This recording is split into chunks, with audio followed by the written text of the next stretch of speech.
Welcome, ladies and gentlemen. My name is Andrea Spadafora, and welcome back to my channel, Yogaphora. I am the owner of Yogaphora LLC, professional massage therapy and yoga, located inside of the CIBC place in Brentwood, Missouri. Welcome again. This is a space devoted to grounded, reverent, and expansive dialogue. Here, our intention is simple and sincere: to slow down, to listen deeply, and to meet one another in truth. Yogaphora is where we remember who we are beneath the noise of the world, where we honor the teachers, the healers, and wisdom keepers who help awaken the soul. Today, I have the joy of welcoming a woman whose work resonates profoundly with the heart of this project, Paola Salas. Buongiorno. Thank you, Andrea. You're very Thank welcome. you for inviting me. My pleasure, my honor. Paola Salas, she's originally from Colombia, South America, and she's the founder of Manantial de Crecimiento Personal. I said it with my Italian accent. A sanctuary dedicated to personal and spiritual growth.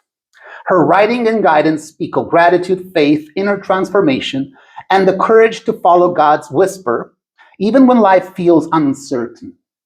And she's a motivational counselor, a spiritual companion, and a voice calling us back to our own worthiness. When I read her reflections on cultivating happiness from within, allowing God to guide one's path, and releasing limiting beliefs, I felt a deep alignment with the spiritual principle of the Center for Spiritual Living. That's where I actually met Paola for the first time. Particularly the recognition that God as the one living spirit expressing through all creation, and each of us as individualized expressions of that same spirit. Paola embodies these truths in a deeply human and accessible way. Our conversation today is not about doctrine or debate. It's just an invitation into that kind of recognition or awareness. It is a journey into the heart, into healing, into the quiet place where God meets us exactly where we are. Paola, thank you so much for being here. Thank To share the space with you. Thank you, Andrea, for inviting me. I love your colors. I love your colors. The black and red, as I told you, are my favorite. I chose the colors. red one because it's passionate, and I'm really passionate with the thing that I'm doing right now. Mm-hmm. Thank you. When you invited me, I remembered I said, "Oh, I just sure you want me to come to your podcast because my English is not so perfect, you know." And you said, "No, you are ready for this." And you say, "Okay, you believe in me. I need to believe in me too, right?" Totally. And after you say the invitation, I talked with God, and I said, "God, if you want me to stay in the podcast with Andrea, please do it. If not, that's cool, you know." And we are here. Yes. And in fact, if we're talking about personal development, that entails the transcendence of the self-limiting belief that you're not good enough to express yourself in a separate language. As you know, we are here immersed in this multicultural pot called United States of America, this multicultural experiment. So I am a native Italian. She's a native South American from Colombia. And we are here in the Midwest, Missouri, right? So a lot of coincidences had to happen for us to be here today speaking with you guys. So Paola, please, let's talk about your journey just briefly, your roots, where you're from, which city of Colombia? Okay, I'm from Colombia. I was born in Bogota. That's the capital, yes. You know. So it's an amazing country, you know, but part of my purpose in life was leave my country and come to USA. So that's why I'm here, and I'm very grateful with USA because USA makes possible find my way with God. Yes. USA makes possible. We are here in this moment sharing our thoughts about the same God. So correct. Of course, I am so grateful. So I came here out of my own adventurous spirit, right? My whole family is still there. We have families, we have cousins, my brothers, my nephews, etc. So it takes a lot of courage, and it takes a lot of sacrifice too, the willingness to step outside of your zone of comfort, which is exactly what we're going to be talking about today, and hopefully be a source of inspiration for others. The word manantial, Manantial de Manantial. Crecimiento Personal. No, it sounds good when Yes. you talk in Italian. Manantial means fonte, means source. It means, what does it mean? Manantial is like a river, A flow, river. you know? It's like the water flows. The Wonderful. same, we have to flow with the life, you know? Beautiful. The water never stop, you The know? water never Always is coming ahead, never in back, always in the future, I think, for For me. all of us, not just some of us. Mhm. So in this talk, we're going to be talking about oneness and unity, and more interesting spiritual concepts. So stay tuned with this conversation. If you got the time, we got the time. How would you describe the moment when your spiritual journey began?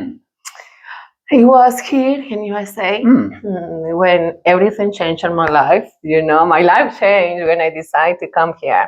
Sometimes you take decisions because you are feeling that is the best way for you. But with the time you realize it wasn't you. It was your decision. It's because it was make part of your purpose of life, right? Mm-hmm. So when I came here to USA and realized everything is changing, my place is changing, the people around me are changing, so I need to change too, you know, because I need to be part of this new life for me. And it is major adaptation. Adaptation, the language, the people, The culture. you know, the culture. The laws.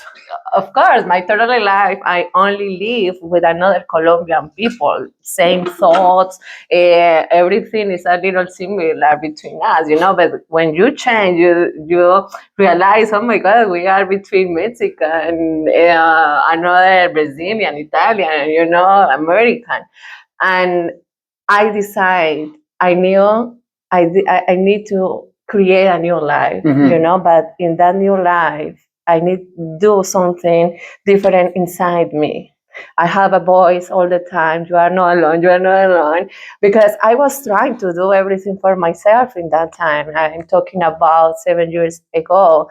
But when I realized I'm not alone, I need something inside more deep on me.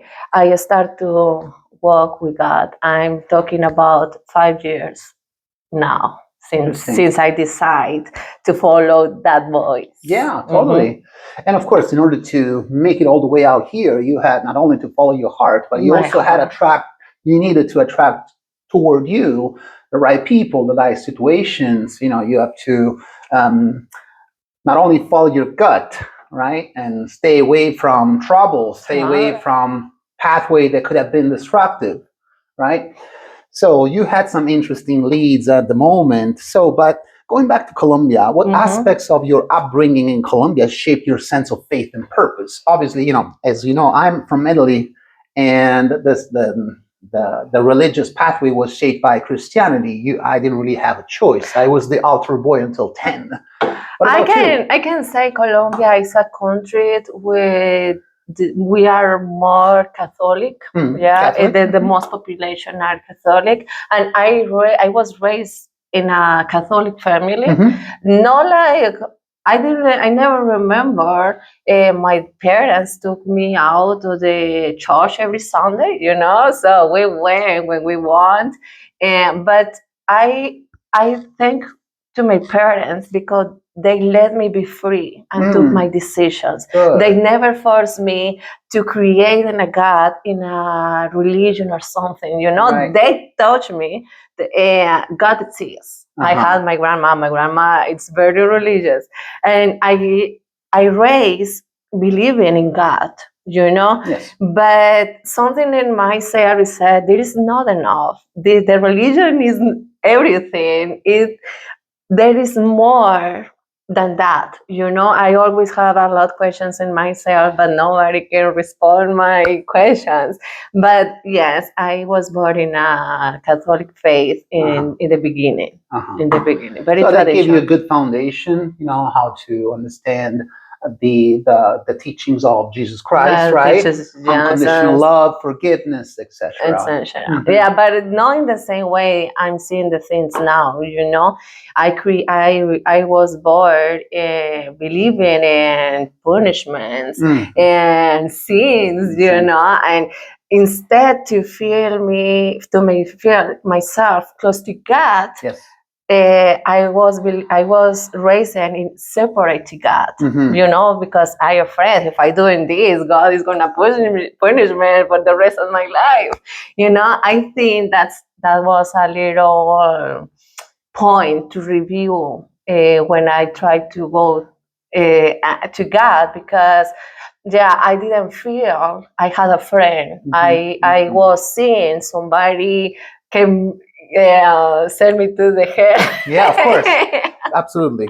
There's no Yeah, such a that's- thing as a that's- punisher out yeah. there, out beyond the clouds. Yeah, so too much. In fact, if you remember, you and I met at Center for In the Spiritual Center Living, for which Living. is a practically non-denominational congregation, right? In fact, I just interviewed Reverend Celeste just the other day. I It was saw you in an interview last week. an amazing interview. But so essentially, you at that time when you were in Colombia, you were still following the Catholic beliefs. Yeah. I used to not go eating to the fish church on Fridays. You're eating no meat on not Friday. like that. Okay. Not like that fat. But do you remember? I don't know if you know. In Colombia, we have the Holy Week. Yes. It's in Saint Week. It's the same. It's the same. Okay. Yes.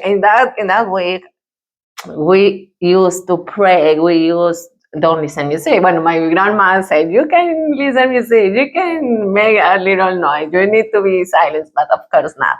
Now people use this week to travel, to have fun, Yes. because we don't have that sense, the relation with God. People sometimes are losing that way, but I went to the church from time to time, maybe before to go to the work. Sometimes when I left the work, I paused for the church. Did you confess your sins to the priest? No. Okay. So only one time in my whole life, because I don't believe in that, So I respect people, but I said, this is seriously? I don't think so. Another person here can kill me. There's so much power to confessing to your own best friend, to your best friend, if you feel guilty about something, rather than going to essentially somebody who was not even allowed to have sex, to confess your guilty endeavors. I never feel like I need to confess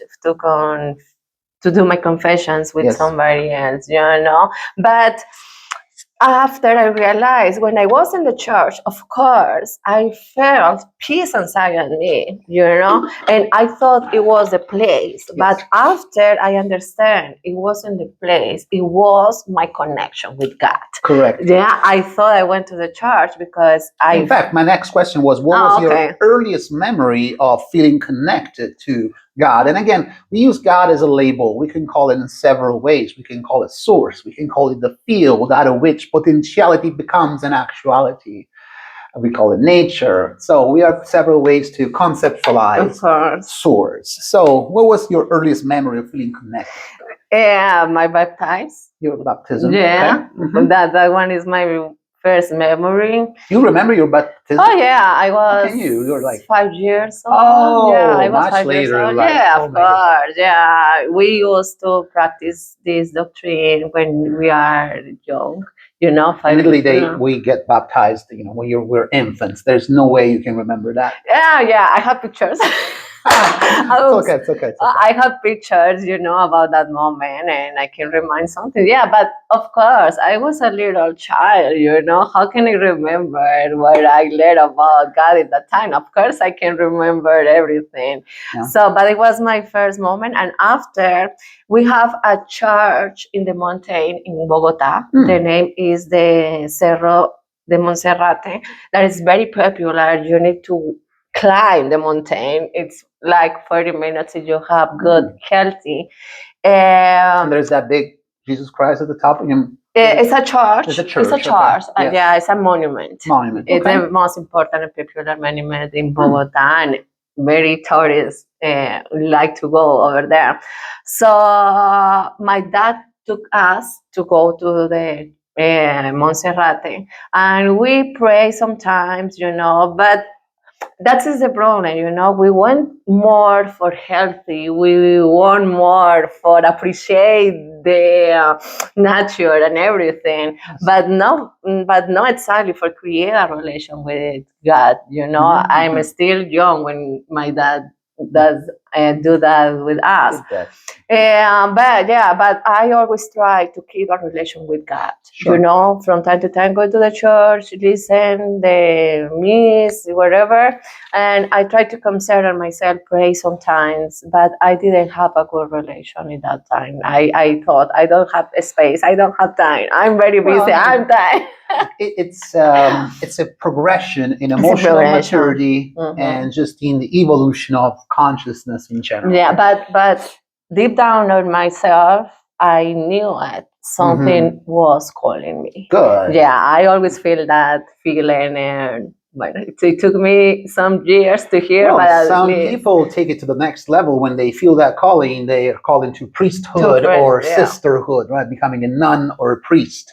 But you didn't take it up to that level, even though you felt the calling. That is a big history. That is a big history because I start to feel that this feeling more deep down when I was around 22, 23.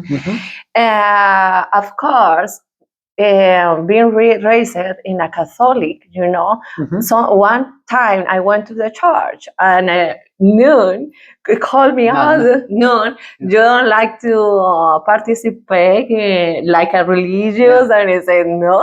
Join us, please.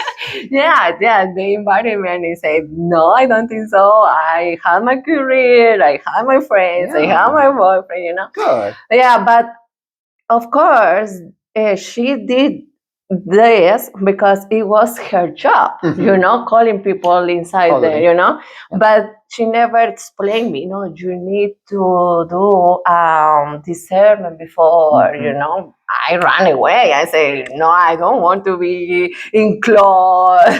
I totally understand. Yeah. I'm so glad you didn't choose that. No, yeah, but it was a big problem for me after because I felt guilty. And I say, oh my God, I'm saying no to God. I'm saying no. And that feeling made me separate for God for a long, long time. Yeah. You say, I wasn't obedience. I feel a little I'm so bad. glad that you resisted the recruitment. Yeah, just like, have you heard of the Jehovah's Witnesses? They go knock door to door to spread their model of their beliefs. And even though they get 100 no's, they under door shut at them, there's always the one person they can persuade. They persuade, right? Yeah. So let's talk about your professional background. I know you went to school in business, in finance, and what did you learn from living and studying in different countries? Tell me a little bit about your educational background. Okay. When I was in Colombia, I thought I was in my life being accountant. I studied accountant, and after I studied financial management because I thought that was my purpose, my purpose. And that time I said, okay, I'm gonna marry, I'm gonna study something for living for the rest of my life.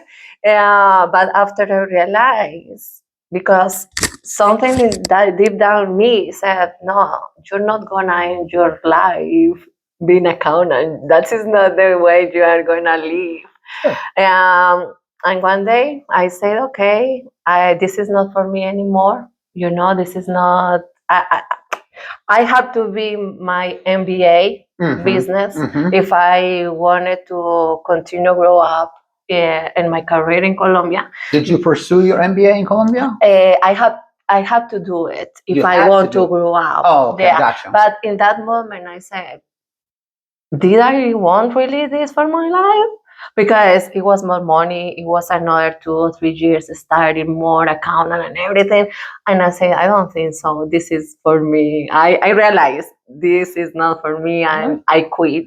I'm glad you recognize your own identity wasn't aligned with the traditional model you I were was following. living with the mask from my ego. Mm, The yes. regular base. You need to grow up, you need to study, you need to go looking for a job, you need to marry, you have 2 kids. And that was my life in that moment. Because that's the model you were observing from the majority of your tribal practices, your family, your community, your city. Everything led to see exactly that one model. So you wanted to kind of get outside the box and explore. That's exactly what I did. I started from Italy. Italy felt, not just Italy, my hometown felt a little too tight. And after the passing of my brother, I experienced the death of my brother, which was, of course, traumatic. But then I decided to go to the very opposite of the planet. At that time was New Zealand. I took a sabbatical year in New Zealand, and I did some woofing. I tried the wild work on the organic farms, and I started to realize my own self. That's when I went deep into the personal development. I went to libraries just like here. We are at the University City Library, and I focused my attention specifically on personal development books. Crecimiento Personal. That's probably why you and I had an alignment and we attracted each other in a sense. Because we probably read some of the same books or we had some of the same spiritual mentors. I remember the first book was Seat of the Soul by Gary Zukav. Then I discovered Deepak Chopra, Synchro Destiny. Synchro Destiny is another incredible book that I highly recommend. So tell me, let's talk about how has being an immigrant shaped your inner life and spiritual strength? Like we said, it takes major adaptation to come in here and to come over to the U.S. and pursuing the legal immigration pathway.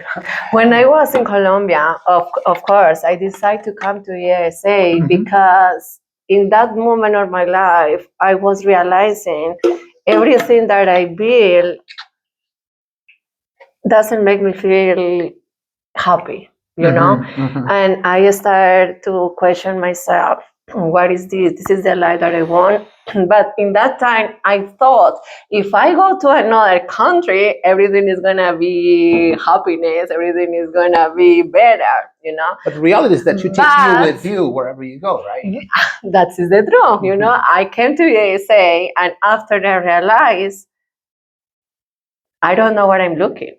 Because I'm carrying with me on my back the same thoughts, the same unsatisfaction, And after study, I realized the satisfaction is inside you, Correct. Maybe everything is perfect in the life, but maybe if I was looking my way in Colombia, maybe I never come to USA, But after being here, without friends, without the people around me, without career, I start from zero. Right. New language and everything, that's made me go to God.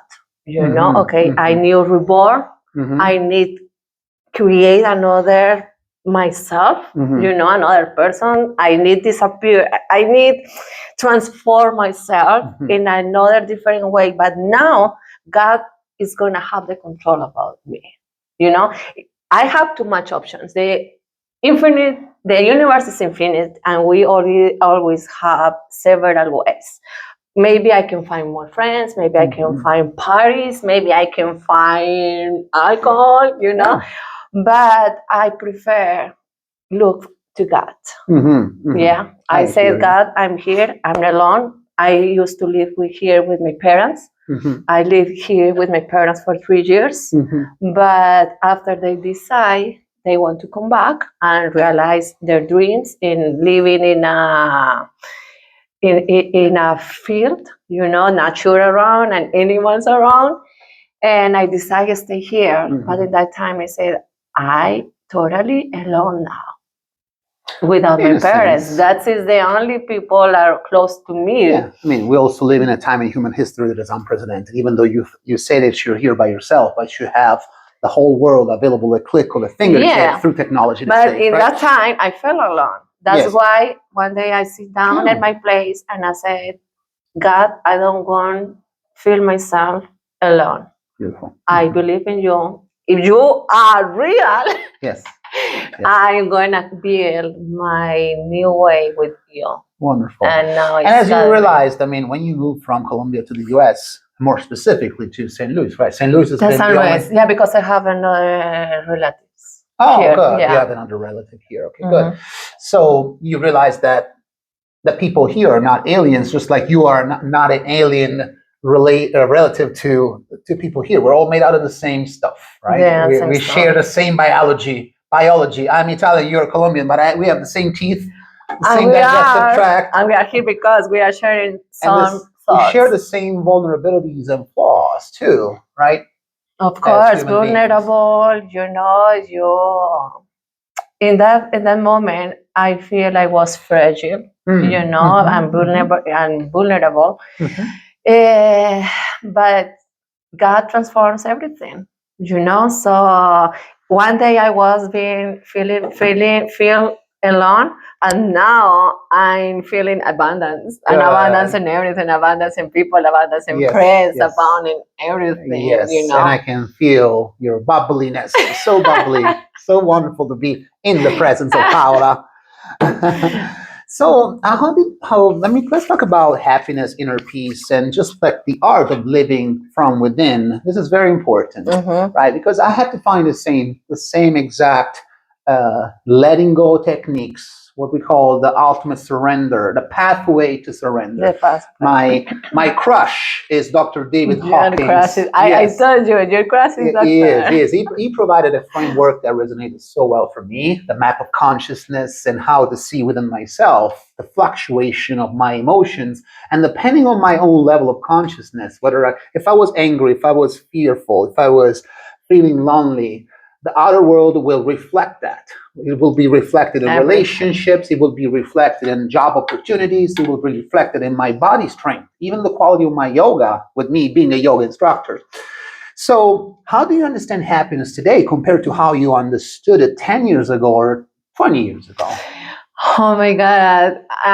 When I understand the meaning of happiness, everything changed, because now in the same way your crush is Dr. David Hopkins, my crush is the Course of Miracles. The Course of Miracles. The Course of Miracles changed my life a lot. And thanks to the Course of Miracles. How were you introduced to the Course of Miracles? In my looking, in my searching, in my search, I was sitting down in front of God in my imagination. I said, God, you are here. I'm with you. Please show me my way. But I'm not going to use anything like a religion. I don't want to use nothing because I never feel connected in that way. But I need you too much. Right. So God started to show me books and videos. I've heard somewhere that the ego needs to hit bottom before discovering God, to discover God. Yeah, but the ego is discovered in front of God when you surrender. You surrender. Yes, and I did it. And I said, God, this is not my life. I know you have another style of life for me, and I want to know what do you want for me, Great. And I start to look in. And why that specific framework? Tell me about A Course in Miracles. The Course of Miracles arrived to me in 2022. Because before I start to read books, but everything talk about the Course of Miracles. Yes. It's also used in AA, Alcoholics Anonymous, as part of the program. I don't know. Maybe. Well, I don't know. I don't know. No one tell me about the Course of Miracles. Have you heard of the 12 steps? The Reverend, she talks about the Course of Miracles. Yes. Yeah. Reverend Celeste. Okay, so the Course of Miracles arrived in my life in 2022. Mhm. And I started to read that book and I said, 3 oh years my ago. God, 3 years ago. Super. But when I started to read, I said, this book has something. It has a power. Mhm. In the first moment, I can read it complete because it was too much information. Mhm. The ego start to hear about it. It's a and thick book. Look, it's a big book. It's a big Yes. book. You know, Yep. it's 30 chapters Wow. and 35 exercises Wow. for make another different brain in the life. You know, it's a how do you say reprogram the brain. So, and I start to read the book, and I said, "Oh my God, this is too hard." Something in me, I start to feel pain, I start uncomfortable, the resistance to the information. But after I said, oh, "Okay, I'm gonna continue." Another 200 pages, and after 1 year, I read it complete, and I say, "This is totally true." Tell me about the core concept. The Course of Miracles start to describe you. We are a unity, but we have two minds. One mind is connected with God, and the another is connected with the earth or with the physical. Yes. Everything physical. This table, the chair, you, Correct. me, with the bodies. No, everything around us is a body. But the only real truth is God. God is everything. God is the guidance. God is the only infinity. Is the only truth. Is everything in our lives. So we need to train our mind to connect every day, every moment, every single step with God. You know, we need to broke our destiny, start to see with the physical eyes and start to see everything with the spiritual connection. When I understand that, I said, "Oh my God!" So the world we are seeing right now, it's not complete. Behind this word is something different, and behind this word is the God's word. You know, and I start to do every day courses and the exercises, and I start to training, and now I say, "Oh my God, I'm another person." Sometimes I see myself living like in the moon, like in the heaven, you know, in another planet, but not now, because now I start to see everything like God wants to see Good. us. Well, that's a wonderful approach for sure. Great framework. The way that Dr. Hawkins describes it as the powerful field out of which potentiality becomes an actuality. And what he means by that is that the unmanifest, so what is so still in the metaphysical form. That's true. That is the Course of Miracles. Right. The metaphysical form needs a transition point, needs a period of time where the creation of the image in the mind needs some time to manifest into physical form, stuff that we can sense with our five senses. Yeah, the way we can see this kind of work is because we have too much questions without result, without answer, you know. And I say, why the lie? Why this world? What is behind of those things, you know? And it's when you have the opportunity to God appears in your life. Right. When you do questions, maybe you are here and you start to question, oh, why we are here in this library? So because God wants. Right. You know. So the decision to move to the U.S. was that some kind of picture that was developed in your mind in your childhood, in your teenage years, because that was the case for me. You know, we were watching American movies, rock stars, movie stars. And with my childish mind, I said to myself, one day I want to get a taste of that cake. I want to breathe the same air as Michael Jackson and all the artists in the song We Are the World. Anyway, so eventually I developed the picture, and through the years I attracted the people and the situation to pursue the immigration pathway. So was that something like that you, because I saw some of your Facebook pictures, you know, you were touring, you went to Vegas, you went to several I went. touristy places in the US, and you seem very happy there, right? Oh my God. At the beginning, I was very happy, Yes. you know, Yes. because of course, when you immigrate, everything is new for you. Correct. And you think, no, I'm here for vacation, you know. My cousin took me to California and he invited me to know his house with his wife, and they took me to the Vegas, to the San Francisco, to the San Diego. I did that tour. You enjoyed it very much.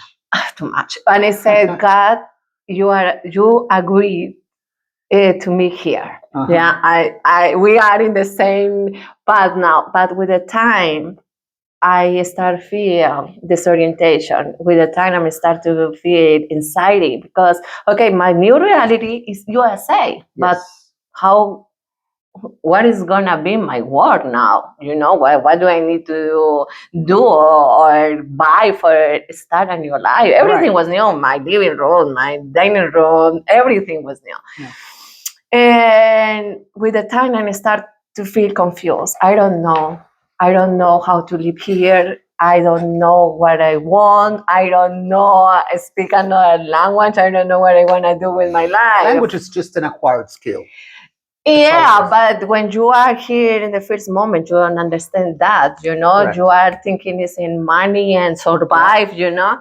But after with the time, when I came to USA, I say I'm gonna go to USA because I want to be happy. That was my idea to come here. And with your question before, was your happiness tied to the house, the car, the husband, the kids? In the past, I thought about it, you know. But with the time between, I start to know more to God. I start to understand the happiness is nothing. Correct. The happiness is a moment. Amen. Happiness is an emotion, you know. Amen. But after I said, okay, if I don't come to the happiness, so why I'm here? Happiness in motion. Emotion, would you say? Happiness is what? Emotion. Emotion. Yeah, it passes. You can be happy today. It's energy in motion. It's energy in motion. If you want to be happy, you need the word do something in you. Something outside need to move something inside you. And it doesn't make you feel happy. The happiness is appear when something happen, you know. But the happiness passes. It's momentary. It is. You can feel happy today, and 5 hours you can feel sad. And I say, okay, I'm not looking the happiness. So God, when I'm looking then, and He teaches me, you are looking for peace. Correct. What ultimately we're after the feeling. Is a feeling of inner fulfillment. That's why which lingers even in our late 90s, even people at 100. You know, if you interview people when they're 100 years old, if you talk to my mom, even though her body is subject to the same law of gravity, she's got her own surgeries and injuries and emotional trauma, whatever you want to mention. But still, the spirit is as fresh as the moment you can talk to her in the now moment. So we all experience a series of infinite nows in this one lifetime that we've been given 100 years at best to live in the most possible healthy way. Of course. When I realized the happiness is not the real happiness, it's not the real life, I say, okay, that is the Course of Miracles teach you. You need to look in. Happiness is not found in things. Right? It's not found in things. It's not outside. The happiness don't come from something. The happiness is always inside you. Correct. But convert that happiness in peace and plenitude. So why do you think so many people chase external achievements to find fulfillment? Right? We talk about living from the heart. I think but when you look around, people are still chasing the paycheck, the mortgage payment. You know, we're still living, we're still tied to and confined within trading hours for pay. There's a lot of things. There's a lot. The first is try to looking outside, something make me happy. That is the first one. The second thing is the comfort zone. You know, I want everything in the same place, Mhm. in the same way that I Mhm. used to do every time. You know, Mhm. I don't want nothing change. Control. When instead change is the only constant, isn't it? You know, the changes is always coming in your life. You All know, the time. you can choose stay in the same place, but I'm sure if you stay in the same place, you're not gonna feel peace because you need to flow with the life, and the life is always changing. Amen. You know, amen True. too. So, the comfort, the control. With the time, I understand is not what I want. Mhm. It's always what God wants for us. Is in reverse. You know. What do you think that is the most common internal barrier you see in people that feel unhappy? I mean, you're also empathetic. You feel empathy for the people around you, your coworkers, your friends, the people in this community. So, having developed that sense of intuition, right, living from the heart, in business and relationships, we also call it the bullshit detector. But I was going to say, what do you think is the most common barrier that you see in people, and why people don't feel happy, even though they have more abundance and more protection and more comfort, especially in America? You go to the grocery store, you have more optionality than any other country can choose from. Okay, I have to say the wrong idea to see separation between us. And the Course of Miracles says we are the same. We have the same spirit inside us. Yes. The spirit is gonna be eternal, yes, but the body is gonna born and gonna dead. You know, or die. So when we believe we can be different, yeah, because only we see the bodies and never ask ourselves, are you really just a body? No, you are an spirit, right? You know, and you are here because you have a purpose. You are here because God let you stay here because He needs you for some reason. Yes. You know, that's thing. That is, we want to see separation in everything. Rich, poor, happiness, sad, more people with more living with more comfortable conditions, but another one living in other conditions. When we create that separation, the separation is for us, it's not for God, because God see us to everybody in the same way, but the separation is that for us. I see. So, I heard that in order to listen to that inner voice, the inner ear, as Reverend Tia was talking about last time, you were not able to make it last. Yeah, I heard it. Yeah, so I've heard that it is through suffering, it is through going through the depths of hell sometimes that people awaken to um, to the fundamental truth that we have to transcend the illusion of separateness. Right? Everything is connected at a global level, right? Yeah, we are here because we have the same purpose. Yeah. And so ultimately, it's finding a way to become pure spirit. When you let go of everything that you can possibly imagine, material, like, for example, you and I, we came with very little to this country, right? A suitcase, maybe two, right? And then you have to start to build everything from scratch. So you're open to a field of infinite potentiality, depending on the value that you manage to add to the marketplace. That's how you get paid. Last time you got paid is because you added some level of value to the marketplace in the form of coaching or in the form of working 40 hours for an employer.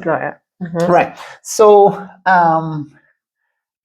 but at the end, we are the same. Yes. Spirit. Yes. We have the same talents. We can do whatever wants for us. Right. But we have the same abilities. We have the same skills. Right. And we can do it. If I can do it something, you can do it too. Yeah. If I see you can do it something, I can do it. I want to create my podcast like that. Beautiful. Yeah, Yes. because everyone can, you know. I look So, forward but to the it. idea of separation make me feel weak. Oh, that is not for me. Oh, I can have this because I'm not enough, you know. Right. But no, we are enough because we are son of God. That's all. So, to go back to what I was saying earlier, is that when a person experiences suffering, like the loss of the grieving of a loved one, for example, something that it's human to grieve and to feel pain, emotional pain for the loss of somebody. That can be seen as a unresolvable emotional scar. You can never really heal from that level of trauma when you lose a loved one. But you can also find, if you transcend the body or the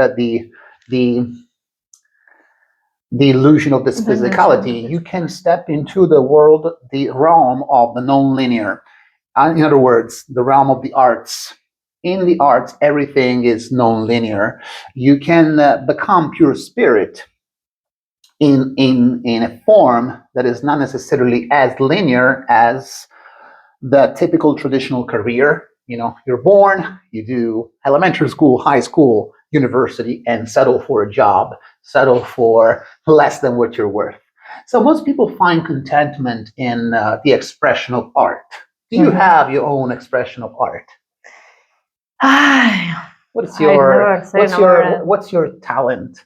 What are my talents? Yeah, tell my us about your talents. My positive ideas. Yes. That is very important in this world right now, try to, no, I'm not positive because I'm positive. I'm positive because God is inside me and He shows me everything different, Yes. So if we want to see something different, it's just see around you. And if you see problems, it's because you need to fix something inside you. The physical is show you something that you need to change inside you. Everything is our responsibility, So they are maybe could be we are responsible for everything. Right. Doesn't matter if you make me feel angry, but I feel responsible about my emotion, and I need to control my emotion, and I need to ask myself why I'm giving you the power to make me lose the control about me. Right. So what can I change? But everything is our responsibility. Yeah, totally. I heard this concept of being in Earth School, right? Learning the lessons in Earth School.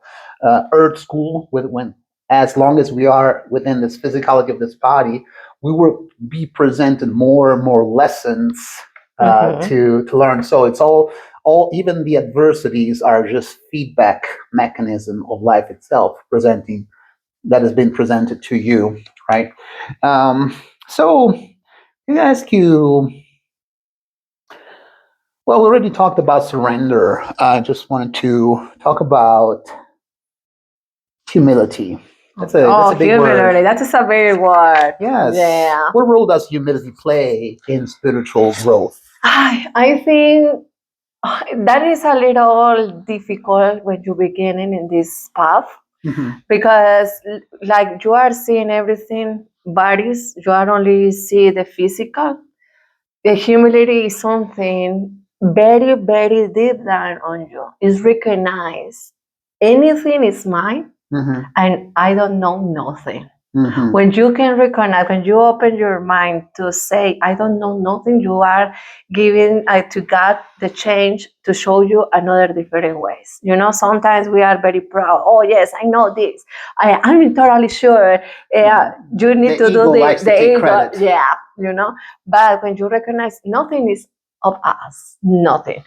This table, God led us to have this table today for this meeting. This place is because God let us stay in this place. This computer, God led you to have this computer for your purpose, but everything doesn't belong to us. Everything is because God is giving us to feel our purpose. Thank you That for is, this wonderful message, this very powerful message. I think that is my And you idea. said it very, you expressed it very well, even though English is not your first native language. See, I told you could do it. Thank you so much. So let's talk about, if you want to help, you have a personal development channel. You are on Facebook, Instagram, TikTok, and Spotify and podcast. Spotify. Yeah, so please go ahead and check out Paola's channels. So there's people that still need help these days, right? Whether it's, I don't know, it could be anything between an alcoholic problem. Mhm. A lot of the big chunk of population is unfortunately wiped out because of alcoholism. There is drug addiction, there is homelessness, there is domestic violence, there is, incarceration, imprisonment, you name it. There's It's a lot. so people need healing from trauma and releasing emotional burdens. So what spiritual tools have been most powerful in your own emotional healing, and how you define healing? The healing is not because we are sick, right? The healing is correct something we put in our mind in the wrong way, and now we have the opportunity to heal it and see the same thing in a different way. That is healing. Healing, nobody is sick, nobody is incomplete, nobody needs to repair, It's just we need to correct our thoughts. That's all. If I feeling bad now, I need to see my mind, and I need to recognize what kind of thoughts that I have in my mind now, and I to ask to God, can you help me please to see this in different way? And when I change my thoughts, I can see again, I'm alive. I can smile again. Yes. It's just you do change. Have a beautiful smile. Thank you so People much. want to look at your channel also because of your smile. My smile, thank you, Yeah. you too. So I think healing is change the way you are thinking now. That's all. Yeah. If you are keeping something make you feel sad for the past, see it, took it, have it, and transform. Right. So let's look at one specific scenario, okay? Emotional burdens, forgiveness toward others. How can people understand it not just from a conceptual awareness, okay, so I know I should forgive, but in practice, people still hold grudges for years and years. So, for example, how do you help someone who feels resentment toward their past, their past relationships, their past selves, whatever it may be? It's a decision for the person. We can go to courses, we can go to the retreats, we can whatever do, but we don't have practice everything we learn, we're not doing nothing. I can talk to you about the God, I can talk to you about the books, but if you don't take the time to read it and practice, you're not gonna see nothing in yourself, right? Everything is forgiveness, everything is God, and God is gonna show us our own path. Everything, maybe my way is not the same way like you, but you need to open your mind and you need to open your heart and you need to recognize I'm not feeling good, something is wrong inside me, I need to change. When you decide to change because you had a compromise with yourself, with your happiness, with your peace, with your motivated, with whatever, you start to change. But everything starts with you. You need to recognize. I can help people if they don't want look for help. Yeah, I heard from the Reverend a few Sundays ago, and he said Jesus is so gentleman. He knocked the door, but he never gonna interrupt your place. He's never always gonna knock him before to go in your home, So that is the saying. We need to see very, very confident with ourselves. We need to see our life. We need to see the reality. Because one problem is we don't want to accept the things. You know, we fight with the reality, we fight with everything, we fight with the people, but we never can recognize, accept your life in the way that your life are in this moment. And when you accept, you can find the tools to change everything. But the first step is accept you need help, accept something is bad in your life, accept looking more outside is not gonna give in the real purpose in the life. You know, This acceptance is actually part of the 12. Acceptance. Yeah, is part of the 12 steps, by the way. If you have an alcoholic problem, the first step is transcending the denial that you do have a problem. And the another thing is we need to come back to the origin. Yeah. So when the person like to drink too much, are they alcoholic? No. They are person taking bad decisions, but they are not that worth.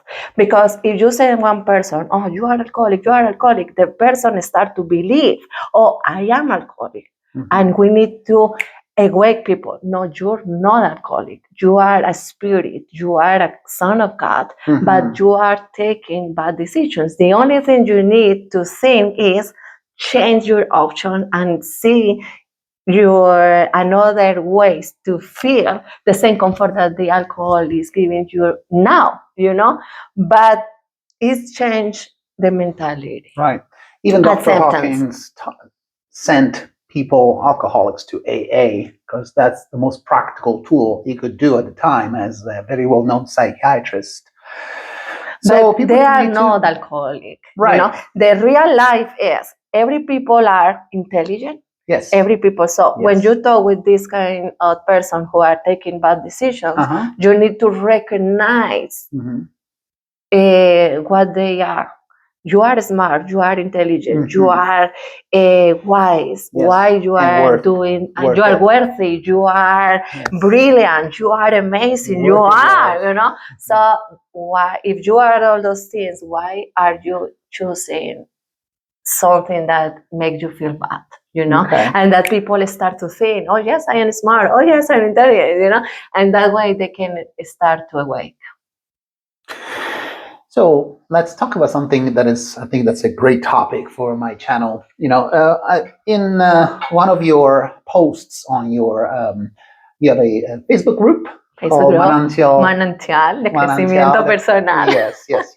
It sounds very nice in Italian. Oh, grazie mille. I know, I monetize on my charming accent with my Italian language classes. Yeah, your Italian classes. Let me ask you, so you were talking about an instance where when you were around 30, 31 years old, and your dream, your initial idea, the picture that you developed was the one of finding a partner, creating a family, marriage, and maybe eventually have 3 kids. Oh, even have more specific, 3 kids, not just one. I wanted 3 kids. So managing the tolerance of another human being, which is beyond your control alone, right? You know, being in the presence of somebody, the masculine, right?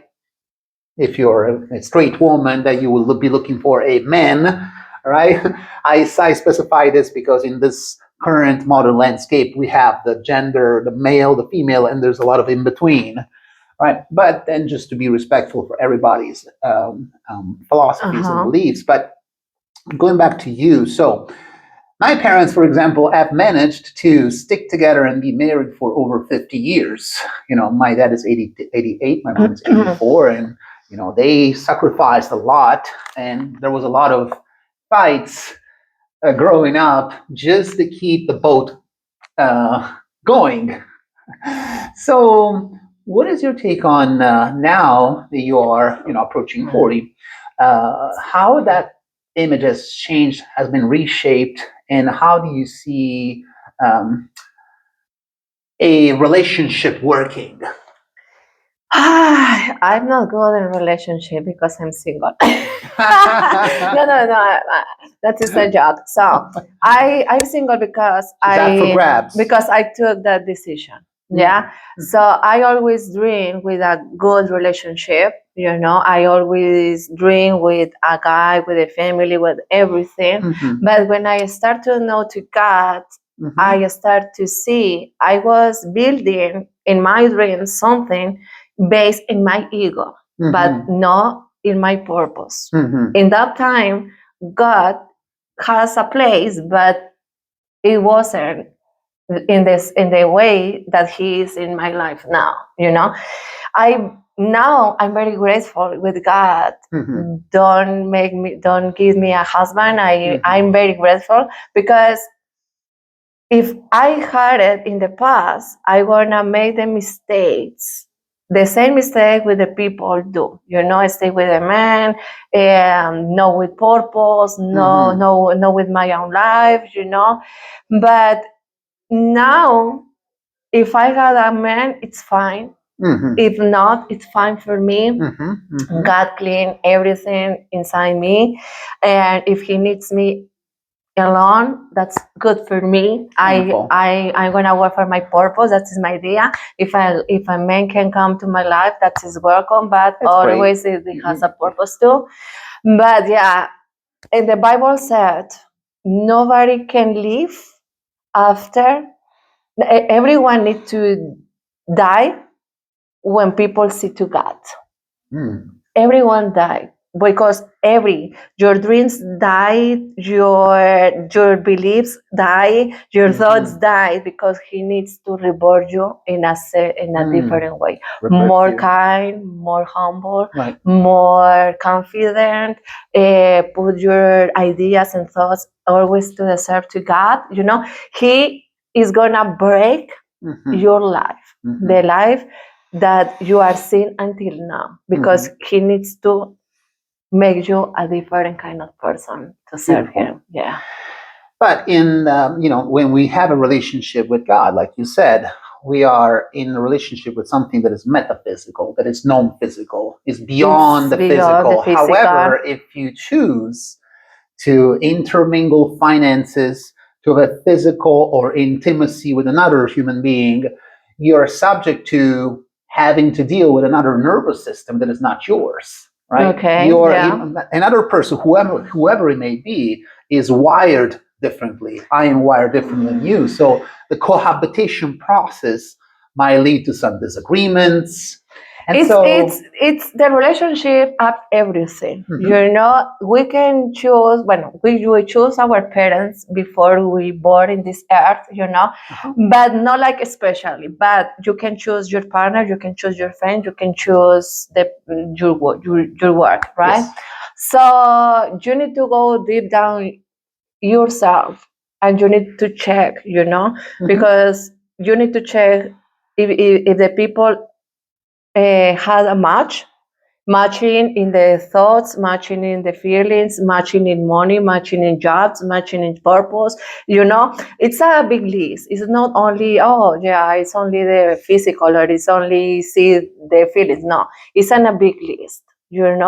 It's we can choose our style of life. Yes. We can choose our jobs, and that person need to match with your desires. We need to talk about the future. Okay, I love the city, but another person loves the rural life. Yes. And you need to compare those things. Right. Right now I have my purpose, another person has their purpose, and they need to complete their purpose. I think when you have a purpose of your life, it's easier to choose a partner. Without direction, without purpose, without verify what God wants for you, it's a little difficult. Yeah, I hear you. It's very difficult. But when you have a purpose and So it's you have the important to have good guidance, communication, and establish establish the checklist the from the checklist. beginning. Getting to If know. in the past was a little difficult to find a guy, now it's a little more difficult because I'm doing More videos. selective. Yeah, of You course. know, You so refine your selection now criteria. now is more specific criteria, understand. because everything changes Yes. when you have a God in your life. Yes. Now let's talk about personal development in the context of the relationship with your body. right? All right. I often say, as you know, I'm a licensed massage therapist and I'm also a yoga instructor. So I have my own routines. I have my own relationship with my own body. And the way that I describe it is that the body is simply the support system for the mind and the spirit. Without a healthy body, I wouldn't be able to perform all of the dreams and the pictures I develop in my mind, even in my wildest dreams, even if I develop what people call the vision board, right? At the beginning of the year, a lot of people do what they call the vision board. They start, cutting some pieces of magazine and stick into a board. Say, I'm going to manifest that. I'm going to manifest the house, the trip to Costa Rica, whatever it may be. So tell us about your self-care and how do you tell us about your typical routines to keep this beautiful body in good shape, including nutrition, sleep, and exercise. Okay, the first thought that came in my mind is the difference. One thing is, this is my body, but inside my body, I had my temple. The body is a temple, yes. But inside my temple is my spirit. The spirit has a purpose in this life. If I want my spirit to fulfill this purpose, I need to take care about my body. That's my body is not for show people I'm beautiful or amazing or whatever. The body is a temple where the spirit lives. Resides, yes. Reside. That's why we need to take care about the body, because the body need to stay in this earth until God decides you're gonna live physically from this earth. That is my thought. Sure. That's why Beautiful we need thought. to be responsible about the body. How can I take how can care my body? Yeah. So I drink water. I work out. I control my weight. Yeah, continually. Oh, really? Yes. So you're on the scale every day? Yeah, no, every day, because I don't want to have that control every day. But yes, I do. But the most important thing is read information that make me feel good. Hear information make me feel good. Yes. See all the things that I can see to introduce in my mind in very good mean, So, but the most important thing is eat good, drink water, hydrate, not too much alcohol. Yeah, that's all. I don't spend too much time. But how do you distinguish the ego-driven need of looking good to receive social approval or validation? Oh, I like to be told that I am sexy, that I am good-looking, that I'm radiant and vibrant. And the need of the spirit, which is all about your own growth and your own contribution to others. I think when you take care about your spirit, the body start to reflect that. Your body will reflect everything are inside you. If I think we need to take care more about the spirit more than the body. Because when you respect your spirit, you have a connection with God through your spirit, the body start to connect with this idea, and everything reflects that's why we have connected we connect people through the spirituality, because the people start to see something different in you. You have a light. If your spirit is good, your light it's brilliant, and people start to see, what are you gonna do? So why do you feel different? So that is a way we can use to awake people, but work everything inside. It's everything the spirit. It's everything our heart and our mind. So let me ask you your relationship with nutrition, for example. So we do have the spiritual nutrition, like you just said. I listen to podcasts that are uplifting, something that is relevant to you. You also, read books. You have your own personal development channels. But when it comes to body nutrition, physical diet, right? Do you believe that following a diet is important, or my crush Dr. Hawkins transcends even one step further the illusion that we need to maintain this body in this physical form. People like Dr. Hawkins, even people like Michael Jackson. I heard Michael Jackson really didn't care very much about eating at all, even though it was one of the best pop stars in the whole world.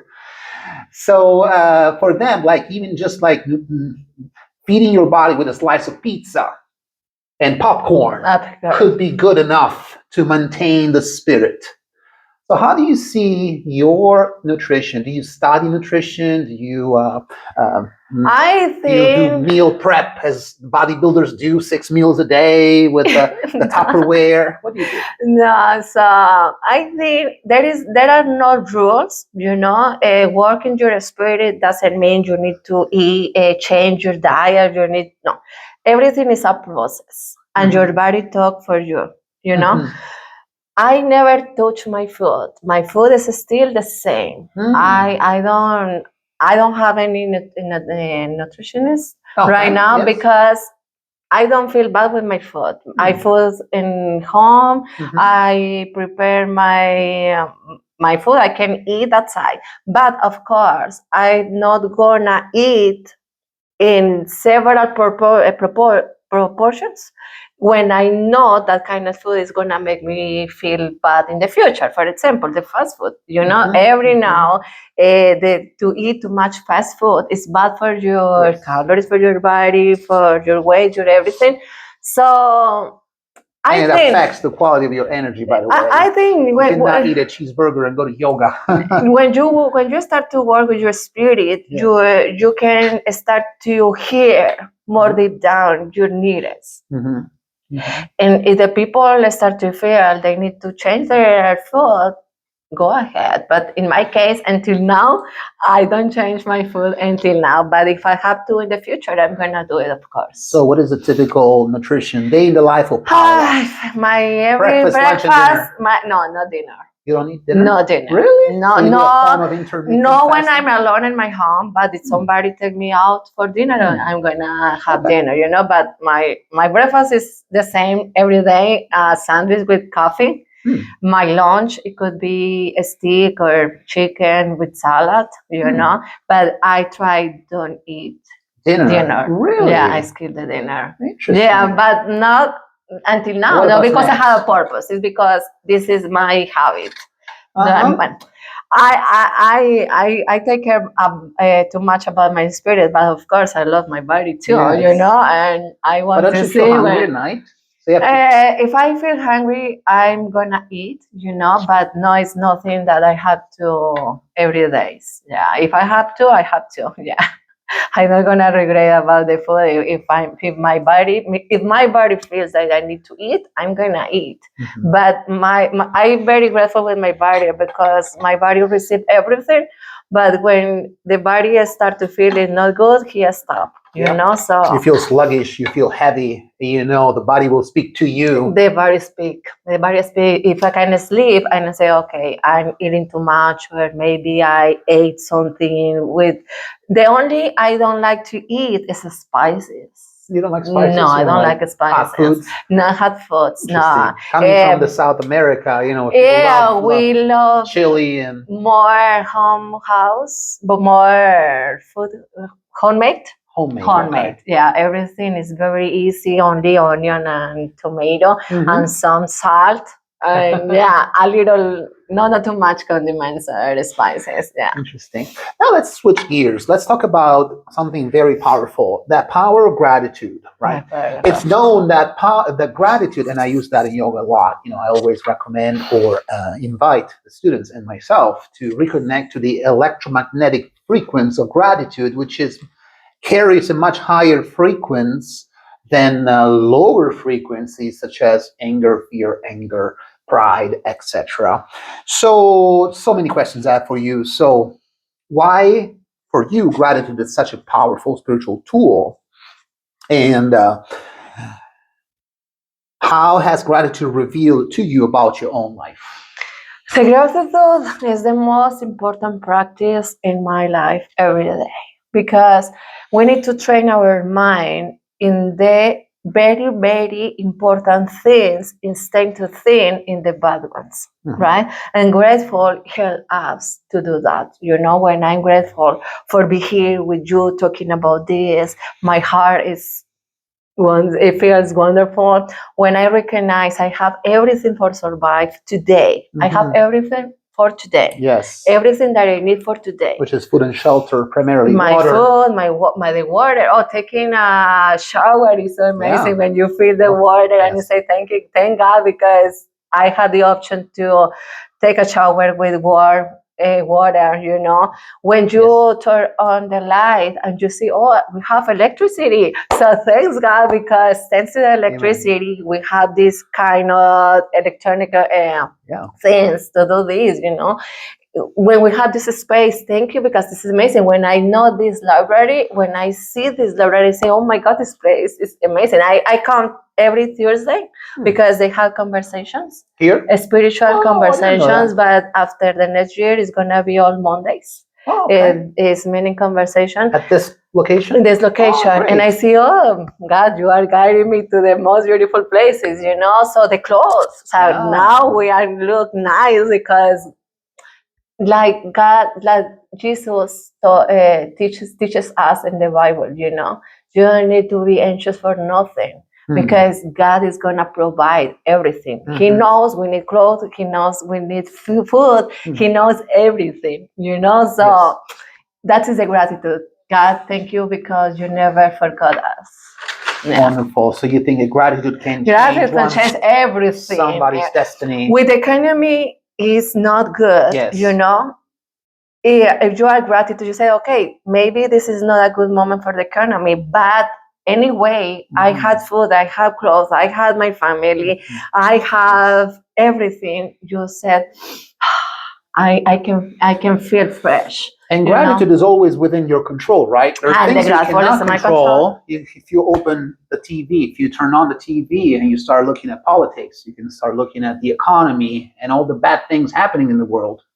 But gratitude is something that arises from yourself, from within. The gratitude everybody has access to it. The gratitude is inside us, yes. And never come from the outside. If you are looking the commodities or the established outside, you're always gonna lose your time. Yes. You need to look your happiness or your peace, and everything is stable, and the stability only comes from God. God is the only one, no problem. You are good. We are doing it. We're gonna resolve this problem. We're gonna resolve the economy, whatever, That's feel protect, That is the gratitude. To know you can rest and you can resting because someone up to you is resolving everything while you're sleeping, for example. Yeah, that is the gratitude board when you realize you're not alone. You need to resolve everything for yourself. You don't need to think that world because you can do until you can do, but the another powerful force is working for you. Yeah, that's. So what is the relationship? Let's do some what I call the how do you call it, the comparing different frameworks. So the relationship between gratitude and abundance. Right? We are here in the U.S. where abundance is everywhere, right? Of course, there's a lot of people living a very affluent life. They have, they live in big homes with more rooms that they need, right? Whereas in some other places of the world, in South America or in Africa, people are happy just by having an extra spoon of rice, right? And just like you mentioned, the access to clean water and the advancement of medical procedures. Or just like the ability to choose and for your own self-dignity, some nice clothes. You can go to Walmart and still dress nicely, even if you want to stay within budget. Yeah, of course. So how do you, in your perspective, you can still maintain gratitude and stay humble without seeking the opulent life, the Ferrari, the Lamborghini, or the 5-star Michelin 5-star restaurants? I think we can have only that God wants for us. If in our purpose we're gonna get a Ferrari, we're gonna get it, Only we need to do our job.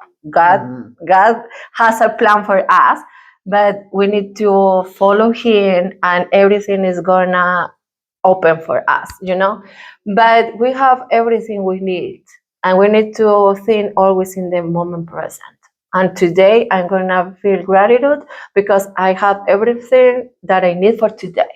That's all. Tomorrow I'm gonna have for tomorrow. The next day, tomorrow, I'm gonna have everything, Amen. But living in the moment present, it's more easy to feel gratitude, and also humble. It's like I said before, is understand nothing is mine.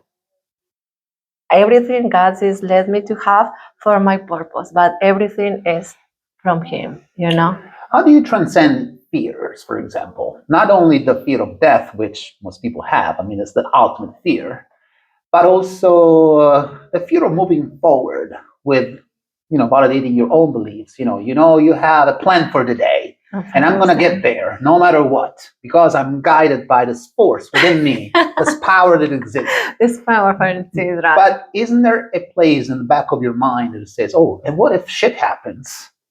How do you solve that?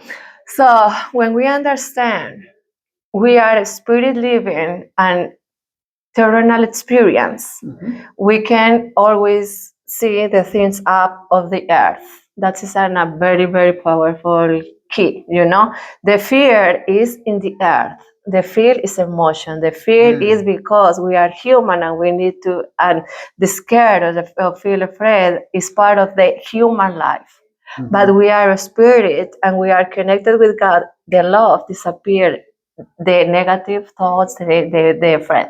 When you train your mind only to think in God, to see love is God. Yes. Yeah, it's the same thing. When you train your mind only to feel to God, everything bad disappears. You can conserve a space for both things. The Course of Miracles said you don't have a space for your love and from the ego. You need to choose between. So if I start to feel scared, I can feel it, but I can have my scare, and after I can ask to God, help me to see this different. For example, when you invited me to this podcast, when you told me and I said, oh yeah, but my English is not too good, and you said, no, it's just enough for this podcast. I knew you could do it. Yeah, you said you can do it, and I said, if you believe in me, I need to believe in me. And after that day, I prayed with God and I said, God, if you want me in that podcast, I'm going to be there, but it's not your, if I don't have your authorization, that's fine for me. But I always feel secure in me. I can do it. I have the ability. I have the skill. I can do it. I'm going to do it because God is inside of me. I'm not here because for my own. I'm here because I'm talking everything that God has led me to say. That is a powerful connection. Just the night, I thought of mine. I'm sure, Paola, do you want to do this? And I said, God, take the control and let me sleep well because I want to be prepared for tomorrow. Good. And when you believe in the love, the fears run away from you. Yeah. The feel scared or feel afraid is only because you are giving the power to create in that scenario, Yes. But if I know God has the power, and I don't never go. I can feel fear, but I'm gonna feel it because between more secure inside me, more capable I'm gonna see me, and I have the control, and the fear is gonna run away. You are capable, Paola. Thank you so much. Thank you. Senti, Paola, listen, so next question is, in yoga, for example, we use at the very end of every yoga practice, which is very, much in motion, we use stillness. We use a pose called Shavasana, the stillness, the corpse pose, right? So it's like a preparation of movement to go into stillness. Same thing, we apply it in prayer and meditation. I mean, prayer can be silent or it can be expressed in the form of voice. But what do you feel about, you mentioned before we met today, you mentioned I am going to sit in prayer. So tell me Yes. your prayer practice, your stillness practice, and what does come out of it. When I started to pray, I thought I didn't have time, but I had a compromise with myself. I'm gonna change my life because I want to feel good, you know. And I start to God, please take the control of my life. I giving you the only thing that I have is my life. I'm gonna give you my life and guide me, but I don't have time now. I had 2 jobs. I work from this morning, but I had that compromise, and the only time that I have now is at 3:30 a.m. and 3:30 a.m.? 3:30 a.m. Yeah, because I start to Mamma work. mia. I start to work at 6 a.m. So I have 1 hour less to dress and everything. But I said I'm gonna practice it. I have a purpose, and I feel it in my inside me. And You need to you have studied the time management, the American way. 3:30 a.m. club, guys. when you want to do something, you're gonna do it and get the thing that you want. You need compromise. Yeah. You need to compromise with yourself, and you need to put barriers. You know, the time it doesn't have a barrier. And I started to 3:30. So every day, hours, same 24 hours in a day. That is the 7 days, except Saturdays and Sundays, because I have more time to wake up a little early. So I change a little bit on weekends. But God organized everything. When God see he can trust on you, he start to accommodate everything. After I receive another kind of job, and I start the job at 8 a.m., you know, and it changed everything now. But I was talking 5 years ago, 3:30, 5 years ago, for one complete year. After I changed for 5 a.m., and now I'm praying every single day at 6 a.m. Wow. It has been before I start to do my thing. So I prefer 6 a.m. If I start to do after 8, I don't going to pray, because the more you have a specific place in your home. I have my place. I have my place. I have my angels. I have my Jesus. I have my imagines. I think that is the only thing that is permanent with me is my imagines, because I can pray without seeing my imagines. But I have my Jesus, I have my angels, I have Dr. Hawkins. I have actually the picture of Dr. Hawkins. Yeah. I in the beginning, the spiritual way say you need image because God is inside you. But I tried for 6 months and I never feel that connection until I put everything out. I see my images, and I start to pray. It's a connection. My praise is just grateful. Thank you for this day. Thank you for my family. Thank you for my bed. Thank you for my time to sleep. Thank you, thank you, thank you, thank you, thank you, thank you. If I had something for resolve, or I had something pending, or if I had to take the decision, I ask for the guidance, you know, for I agree wisdom. with you that, source, God, however you want to define it, orchestrates life in perfect harmony and in a perfect synchrodestiny, as Deepak Chopra calls it. And Dr. Hawkins frames it even better. He says that everything arises of its own by virtue of that which it is, as potentiality becoming an actuality. So each one of us have a relationship with time, right? And excuse me. So I want to complete something easy. So I pray because that is my connection with God. Jesus teaches us. Yes. We have the prayer for communicate with God. But the another thing is the physical. Yes. Every day we need to train in 2 different ways. One thing is the connection with God, and the another thing is our body.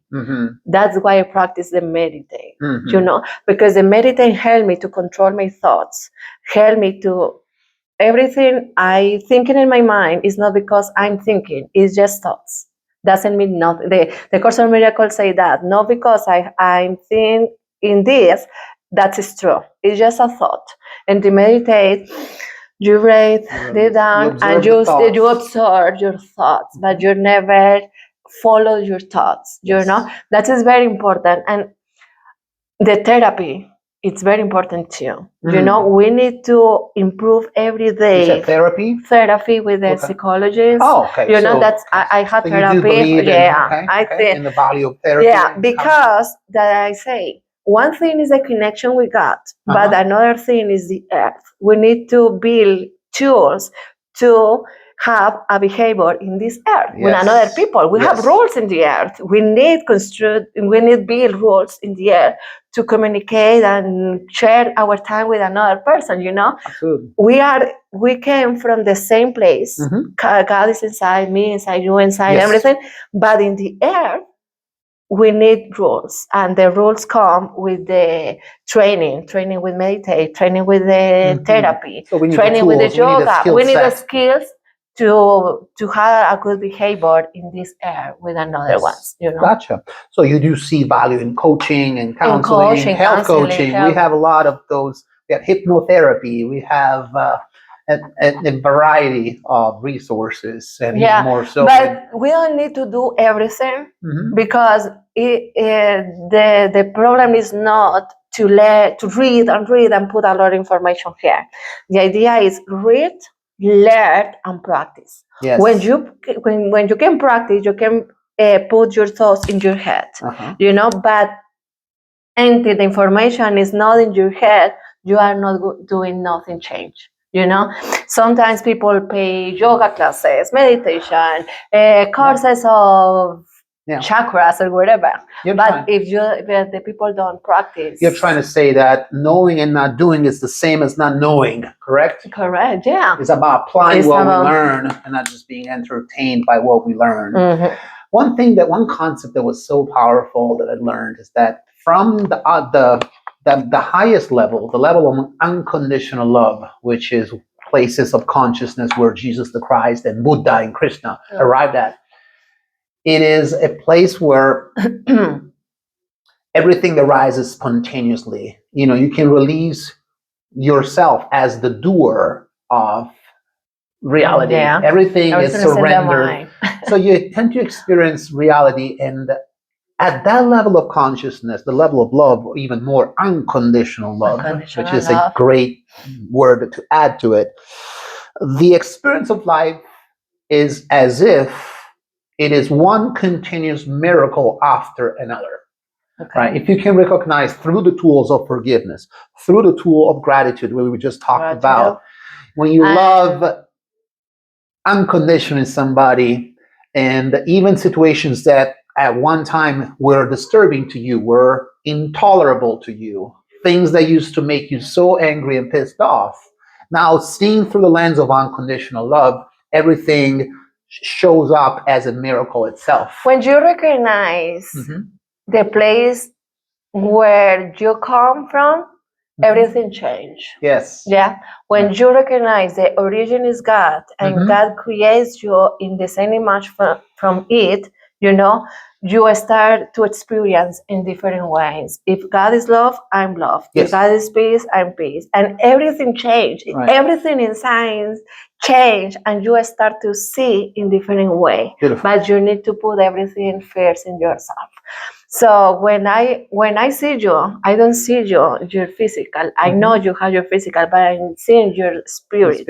And we are the same in the spirit. Correct. And we need to stop to create separation between us, and we really need to start to create unity. We come from the same place. And interestingly enough, you mentioned that, you know, you see me, you see the spirit. You know, as you know, I'm a massage therapist. My primary job is hands-on. It is by definition hands-on. And I've seen over 30,000 human bodies in my career with all kinds of shapes and forms and injuries and surgeries. And yet, people I saw 10 years ago, 15 years ago, they still remember me, not because of my touch, my physical touch, but because of my spirit. They remember my spirit. They don't remember me as the massage. You understand? Okay. That's interesting. That is interesting. Now, as we're getting closer to the closure of this wonderful interview, which has got so many interesting points for our viewers, I want to ask you, so what is a practice that you recommend to beginners on their path, right? So now, if somebody is still struggling today, and they need to reach out for help, or they are open to reach out for help, what would I recommend to a beginner? My recommendation for beginners is looking a space for talk with God. That's all. Trust, we have something of us very powerful, and they are waiting for us. God is always waiting for us. He is behind us, He is in front of us, He is next to us, waiting for we recognize Him and talk with Him. Close your door, use your bedroom, use your living room, or maybe your own car or the public transportation, and talk with Him and let Him fill your heart, and He is gonna guidance the rest. But open the heart and have that communication with God. It's very, very sincere. It's a simple conversation. Let God has the control, and God is going to do the rest. He's gonna guide you. I can see, being myself I'm from Italy, as you know, right? So we come from a Western culture that wants to see the practicality of things, that they're very pragmatic. So if you're talking to somebody who's still skeptical, still believes that what we're talking about is woo-woo, it's non-physical, it's not practical. So do you have any recommendations for these people who are still skeptical? Like in my case, for example, I recommend people starting with movement. Yoga is a form of movement therapy, right? So you connect to the collective energy field of a room full of people that are on the same path, to start with something practical. Some people start with stillness and they go to a church, for example, even though they're not believers yet. So what is a practical tool for you? So when I see people, I think people is coming to us because we have purpose to connection. Yes. The people is coming because they need something, and it's easier when the people are looking for. When the people is not looking nothing, it's impossible. Yeah. The first step is that people try to look help, and people visit your place is because they want feel good. Totally. And in that case you can offer your service, and I can you introduce books or reels. But if the people, they are not looking nothing, so first they need to be open to it. Everyone, we need to be open to anyone. We can select the people that they are looking for God or not. We need to listen to everyone. And depends, if the people start to talk, and I can say, okay, you can start to read this book. Or I told the people, I pray in the morning, I practice meditate in the morning and the night, but during the day, every time I need to pray, I'm gonna do it. If now I need to pray, I'm gonna go to the bathroom and I'm gonna pray, whatever. And I can offer people, oh, you need to watch this video, but it's try always talk about God, and the people decide they want to listen or not, but always we need to redirection people to God. Okay. That is my way to help people redirection their life to God. Yeah. Wonderful. One more thing, before we switch into your creation, that is Manantial de Crecimiento Personal. Yeah, just a couple of touching bases, returning to the subject of relationships. What have your relationships taught you about yourself, right? So you've experienced what in the traditional way we call it romantic love. You fell in love with somebody, you had that little bug in the stomach, the butterfly in the stomach. I can't wait to do the things that I really want to gravitate around this person, and the same way for your other people. So tell me about your relationship, what they taught you about yourself. Okay, so after 4 years of therapy, and after read books and listening podcasts, all that, I think for me now, and I really believe in this. Yes. When you start to feel more anxiety, more your stomach, that is that is not your couple. Really? Really. Between more that people is gonna make you feel, that person is gonna show you your traumas. That is not that person. The correct person is the person you can connect that person without feel too much. Interesting. Yeah. Yeah, that's great. It's when you have the time to know the people. Okay, we're gonna go to the couple dates and see what's going on. When you are thinking in your body and you feel all those things, you're gonna everything happen in hurry. You are gonna go too fast. But when you work with your spirit, everything is calm. You can charge your time. You can go to couple dates. You can see another people. You can figure it out what goals, what purpose that has the person. So you're saying that if you feel the butterflies in the stomach, that is not a stomach. It is a symptom that some of your own needs have still not been met. You haven't become whole yet. Yeah, but you're looking inside for you, not the other person. So you're looking for fulfillment coming from an outside source in the form of a relationship, correct? Yeah, because after 5 years of my own job spiritually, so when I know people, I don't feel those stuff. Yeah, I'm more quiet. I'm more in peace. I can talk much better, but no with those. Yeah, no, that's without expectations. Yeah, I don't have expectation. I can be more fresh. I can be more selective. I can more spontaneous. Yeah, but I don't know this. I hear about the professionals.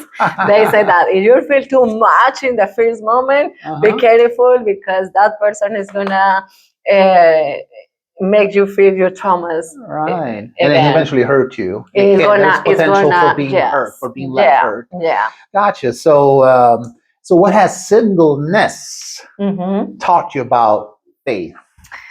I found and how you guide someone who's single but still feels alone in life. Yeah. If we are single, it's because we are choosing to be single. Yeah, it's not because the world are making us being single. It's because we are choosing. We until now, today in this moment present, we are not find the person who believe they are the correct person. So it's our option now. Yes. So and that make me feel phrase because it's my decision, Right. But I found God in being single. In being single. Yes. Being single. Being single, in my opinion, and my experience, is a deeper exploration of the self. It's easier. Self with an S capital, which means a relationship with the unseen, the infinite reality, the ultimate reality of divinity, which is personal. Nobody can do it for you. Nobody can do it, nothing. Right, just like nobody can lift the weights for you if you go to the gym. But it's solo task. So it's a beautiful, deep internal work. That's it. And it's easier to go inside when you are alone. So every single person now can enjoy the time and know themselves, So in my past, I was looking a partner because I was looking the happiness in that person. I feel that I was incomplete. I was something. I wasn't feel like I have everything now in me. So I need another person to complete myself. I just thought of a very good thought-provoking question for you. Okay. So for those women that feel frustrated that they passed their biological clock, they hit 35 years old, they can no longer have children again. Excuse me, not again. They can no longer have children in general. So how they reframe and refine purpose in life, even though, find purpose and meaning in life, even though the reproductive drive, the need for reproduction has passed the biological limit. It's a totally surrender. Surrender. I'm 39. I'm single. No kids. Never married.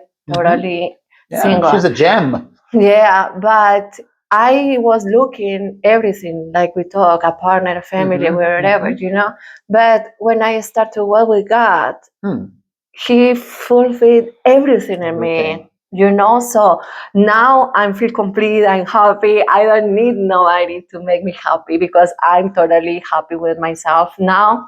So if we are single, it's because God has a purpose for us.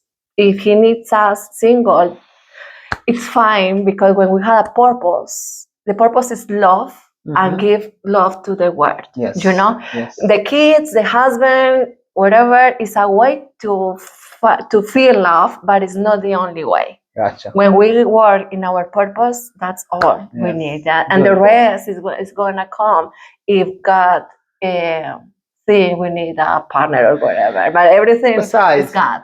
Absolutely.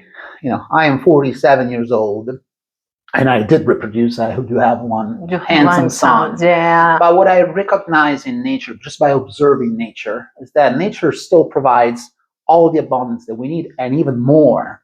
How many seeds would a tree produce? As many as it can, right? I think we can be resting in this matter when we understand we are single and we don't have kids because we decide don't do it. The universe is infinite. Yes. Men are in every place, Yes. But instead to create a family with one person, in the deep down we feel that that's not the person for us. So we decide between the other options. We are designed to be single, and that's perfect because it's our decision, right? But I love the concept you said at the very beginning, the concept of surrender to a higher power that loves you. Otherwise, we wouldn't be here. Surrender, yeah. Yeah, so now let's talk about purpose, calling, and service. Okay. Now you do have a service. You found meaning and purpose in your own personal services, which you offer in the form of the creation of Manantial de Crecimiento Personal. Say in Italian. Manantial. Yeah. Manantial. Yeah, no, but say in Italian. Oh, fonte di sviluppo personale, crescita personale. Okay. Sì. That's so cool. Sounds good in Italian, yeah. Tell me about this. How did you come up with this? Okay, so I told you before, I started accountant because I thought that was my career for the rest of my life. But after, between my research and everything, I start to read and learn new things. I open my mind. So God needs open minds. Yes. And I discover I'm here for a purpose. And the purpose for me and for each person in the world is serve to God. Yes. We need to figure it out how is our serve. Because it's not the same for all people. You are a teacher of yoga and you are serving to God through your experience, Yes. So now I think I saw myself and I see my character or I see my personality and I say I am spontaneous. I have a voice, I'm a strong voice. Yes, you do. So what can I do my voice, So I'm positive and I start to collect those things and I say, okay, I can teach people about to be healthy inside, to be close with God, So, but I need to learn first and I do it. And I discovered this is my purpose now, serving to God to make people be close to God again. Yeah, and I'm discovering every day. That's why I don't feel scared to be here talking in English because I'm 100%. This is my purpose, and I'm prepared for that. And you will get better and better. Every day I training. Every day I train in my English. I training in my conscientious. I train in my spirit. To be better person every day. You're doing great, and I think you're very smart, very intelligent. Thank you so much. And forward-looking and positive. I think you got everything that you need to be successful. Thank you so much. So when did you realize you were being called to guide others? Wow, that was when if you want to share. It started when I was 22. 22. I went to the retreat. It was in silence, everything. A silent retreat. A silence retreat. Really? For how many days? 3 days. 3 days. 3 days. So and I zip them out for 3 days. Everything in silence for 3 days. And in that time, I started to feel that God was calling me for something special. But after the retreat, I went to my current activities and I forgot that. In 2020, not 2020, no, it was in 2012. That was my first retreat. My second retreat was in 2015 after my brother died.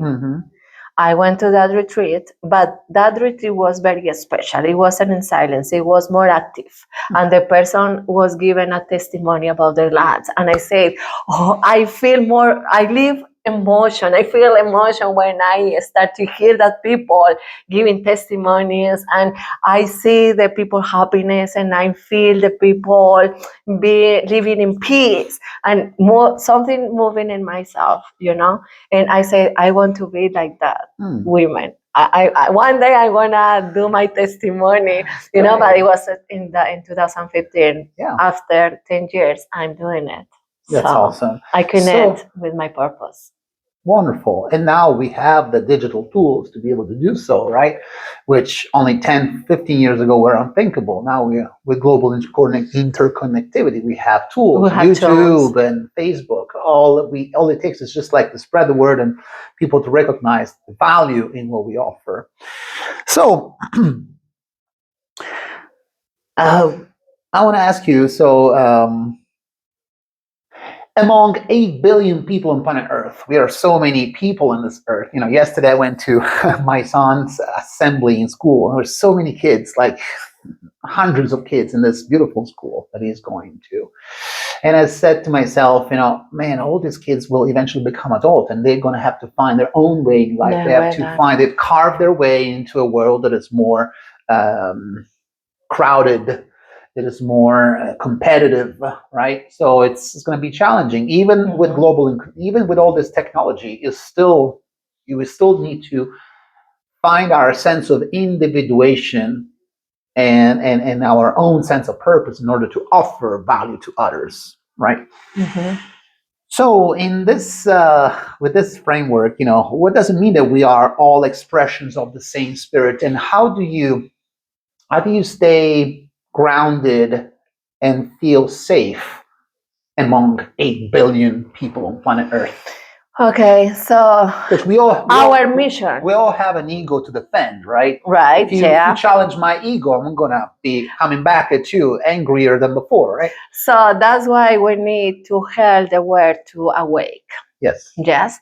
So I don't know how I can translate this exactly, but in the Bible says, no, is the healthy people need a doctor, but the illness, but the illness people, it's not the healthy people need a doctor, but the illness need. Oh, so the ill people. Real people need a doctor. The people who have, yes. Yes, malato, did you know? In Italiano, yes. Okay, so what is the idea? Yes, tell me. Now we are working with God, and now we can see a different world, but we can't learn and keep the information for us because that is the ego. We are here to share that information with the world. Each person close to us, we need to offer the information we have now. And they are gonna start to look in the way. Every person is gonna need looking to God. And our mission is show the people another way to live.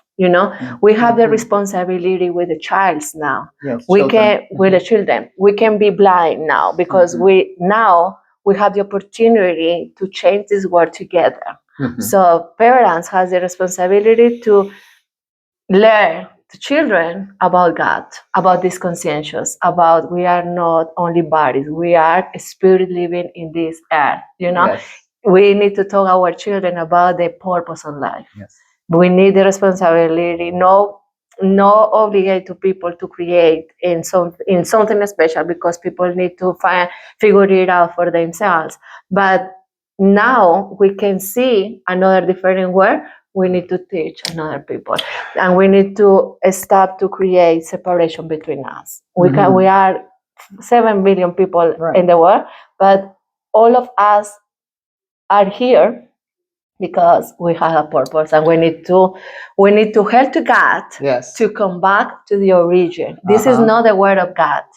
This is the word in which men are created. Yes. But we need to combat the God word. Yes. peace, love. Everything is for us. Everything is calm. Everything is happiness. That is the God word, and we need to come back to that. So if we are all individualized units of the same consciousness, I can swap the word consciousness, right, with God. But number one, how we recognize how to recognize the divine in one another. How do I recognize the divinity within you? In yoga, we use the word namaste, right? Namaste. Okay. Namaste. And also, how do we actually practically live a conscious lifestyle? We need to start to work in us. The first thing is we need to believe we are a divine create.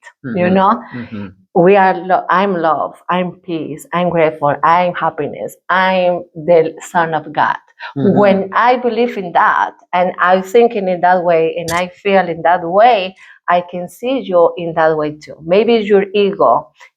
You have a mask now, but I don't have that mask. I see you like you really are, and you are the son of God. And I'm gonna treat you with my love, because my love is in me now, and God in love me, But the first thing is work in us before. Wonderful. Yeah. So first step is to take off the mask. Take off the mask. I can see you as you really are. Yeah. Yes. That is the hard job, removes our mask, because without that mask, we are gonna see another different world. All right, Paola, as we're getting toward the end of this wonderful talk, I'm so glad we captured and memorialized so many great concepts, which I hope our audience will appreciate, and with a like and subscribe.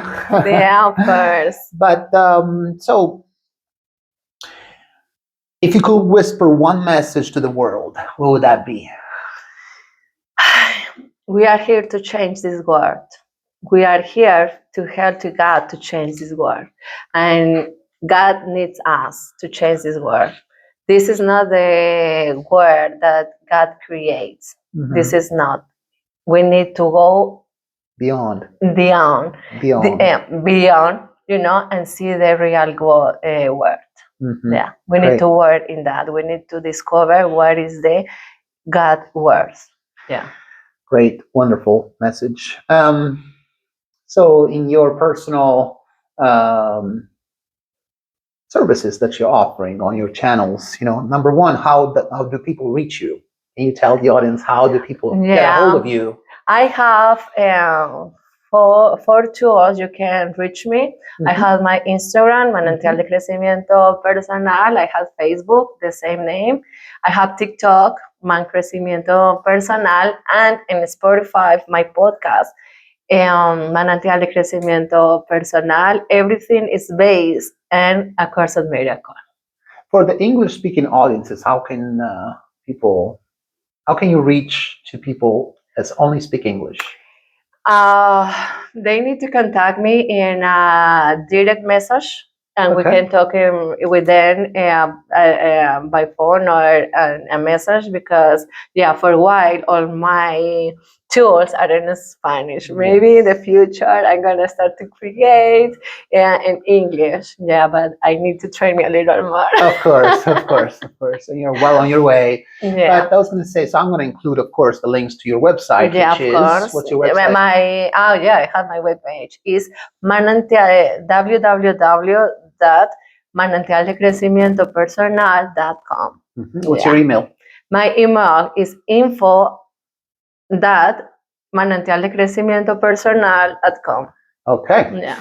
We're not giving away her personal phone number now that you know she's single. So thank you. All right. So Paola, thank you so much for sharing your heart, your wisdom, and the depth of your lived faith with us today. Your voice reminds us that spirituality is not an escape from life, but a way of meeting life with clarity, trust, and love. The principles you embody, gratitude, humility, we talked about surrender, inner alignment, speak directly to the universal truths that unite all sincere spiritual traditions. For those who want to continue journeying with us, I invite you to like, subscribe, and stay connected through my YouTube channel, Yogaphora. Your presence and engagement help us grow a community where conversations like this, multicultural conversations like this, can grow and flourish. May the insights shared today serve your journey toward wholeness, peace, and conscious living. Thank you so much for listening. Thank you so much. Grazie, Paola. Thank you for Sei bellissima. reminding So me. great to I have you. believe in me. Thank you.